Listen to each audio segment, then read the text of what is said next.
My name is Mandy. This is Juliet and Abigail. They're twins. They're 13 and a half.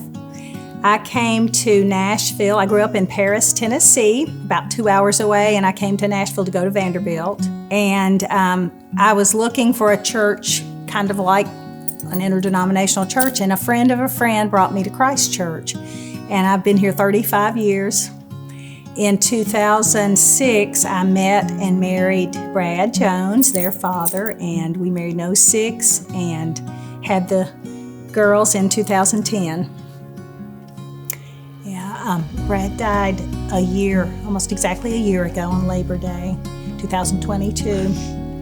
And he was a wonderful husband and a wonderful daddy. And these are our only two kids, and we got a late start. And so they've been a joy. They love their daddy, and their daddy loved them so much.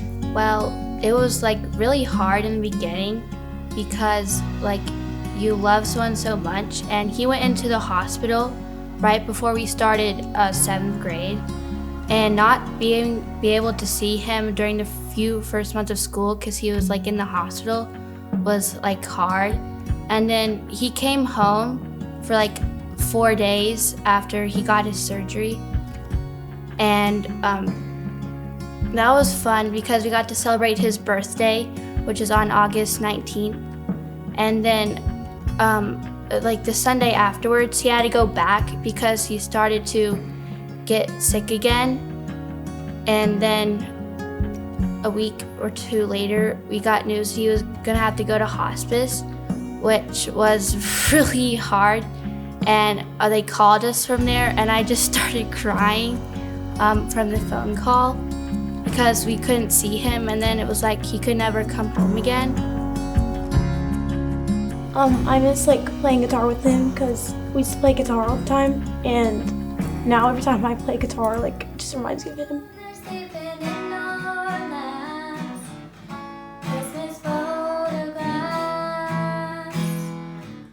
It's been hard, but I know that God is with me every step of the way.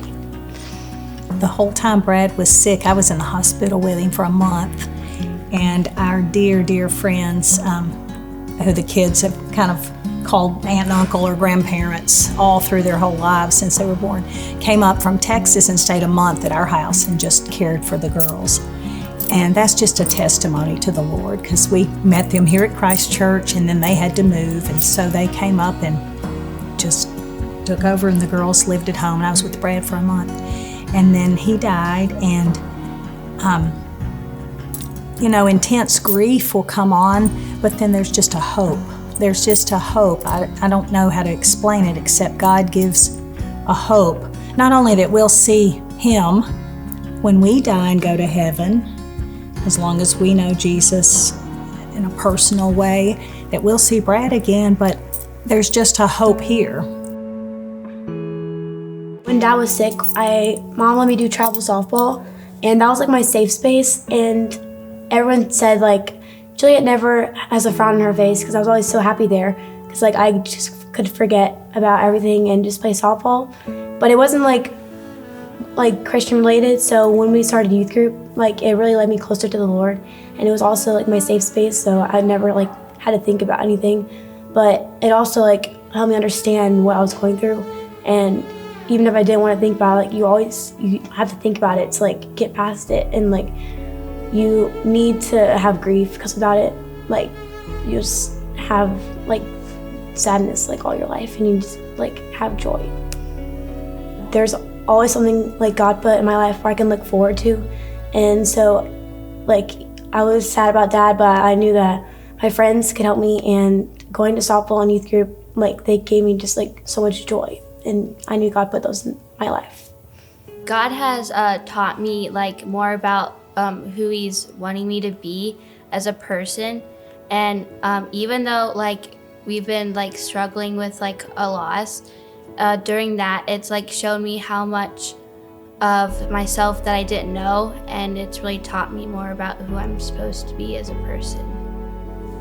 During the loss, he's guided me, saying just keep your head up and things will get better, and that he has a purpose for my life, even though I made it always know why stuff happens, that he's always gonna be there for us to lean on him.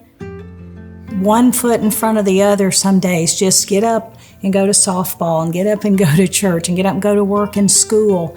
And just everything we do, I tell the girls that we can minister to other people, that other people can see the light of Jesus in us, even though we're going through this, and they can say, hey, maybe I want to know this Jesus.